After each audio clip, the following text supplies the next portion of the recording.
नमस्कार मित्रांनो, स्वागत आहे आपल्या सचिन इन्फो या यूट्यूब चॅनलवर. बघा, आज आपण पाहणार आहे HSRP म्हणजे हाय सिक्युरिटी रजिस्ट्रेशन प्लेट, जी two wheeler, four wheeler, heavy vehicle सर्व व्हेकलसाठी महाराष्ट्रामध्ये, ऑल इंडियामध्ये कंपल्सरी करण्यात आलेली आहे आणि ही बसवण्याची शेवटची तारीख 15 ऑगस्ट 2025 ठेवली असल्याकारणाने ही नंबर प्लेट बसवण्यासाठी खूप मोठ्या प्रमाणात मागणी केली जात आहे.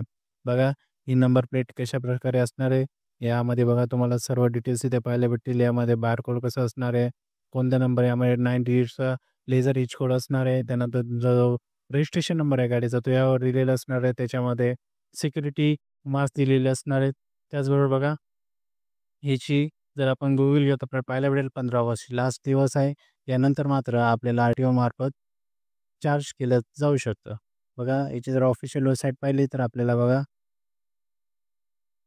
ही अशी आहे, HSRP MH झोन 2.in/? यावर आपण गेल्यानंतर बघा, इथे आपल्याला रेड अक्षरामध्ये पाहायला भेटेल, ज्या गाड्या 1/4/2019च्या अगोदरच्या आहेत या गाड्यांना ही नंबर प्लेट बसवणं गरजेचं आहे. HSRP ज्याही गाड्यांना ही नंबर प्लेट नसेल त्यांना मात्र 25 ऑगस्ट 2025 नंतर चार्ज केलं जाऊ शकतं. RTO मार्फत यांच्यावर दंड आकारला जाऊ शकतो. अशाच प्रकारच्या नवीन माहितीबद्दल आमच्या चॅनल सबस्क्राईब करा आणि ही प्लेट कशी ऑनलाईन अप्लाय करायची हे जाणून घेण्यासाठी आमच्या चॅनलला सबस्क्राईब करा. याच्यावर आम्ही लवकरच व्हिडिओ आणत आहे. धन्यवाद.